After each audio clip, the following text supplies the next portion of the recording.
তোরা এত বড় নেমো খারাপ, তোরা এত বড় জালিম। তোদেরই বোন 7 বছর বয়স কাশ্মীরের মন্দিরের মধ্যে 80 পাকে রেপ করেছিল যারা, তাদের সঙ্গে তোরা আজকে দল করছিস। তোদের মরে যাওয়া দরকার এখন মুসলমান থাকার থেকে, ঠিক না বেঠে?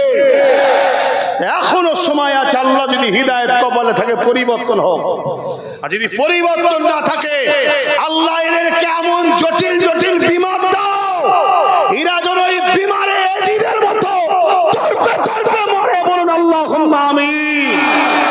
কারণ আজকে এই এলাকার মতো জায়গায় এখনো মুসলমানকে খেতে হবে। কথা বলুন, এখনো মুসলমানকে কেস খেতে হবে, এখনো মুসলমানকে কেস খেতে হচ্ছে। কেন? একদল গাদ্দার গেলেও আর একদল গাদ্দার উঠেছে আবার, সেই মুসলমান। কি গো, আমার কথাই কষ্ট হচ্ছে নাকি না ভয় লাগছে? ভয় যারা লাগে তারা আব্বাস সিদ্দিকীর সঙ্গে থেকে লাভ নেই। কথা বুঝে আসছে না? নয়, যাদের ভয় লাগবে তারা আমার সঙ্গে থেকে লাভ নাই। কারণ আগামী দিন বিশাল বড় যুদ্ধ হবে।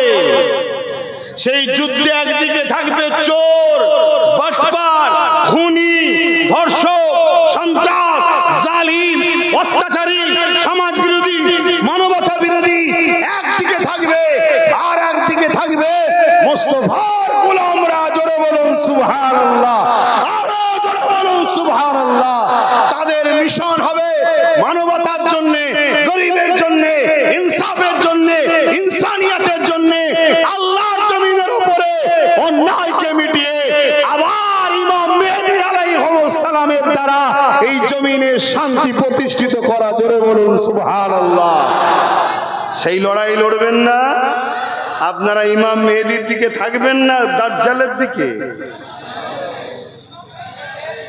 মুখে তো বলছেন ঠিকই, যারা সামান্য পদ ও পয়সার জন্য আজকের দাজ্জালদের চালাই যায়, চালার সাথে যায়, মনে হয় সেদিন তারা ইমাম মেহেদীর সাথে থাকবে? তাহলে কি ইমাম মেহেদী সাল্লাল্লাহু হেরে যাবে নাকি? আমি প্রথমেই বললাম চিটে গুলো বার করে নিচ্ছে, বিজয় তো আমাদেরই হবে।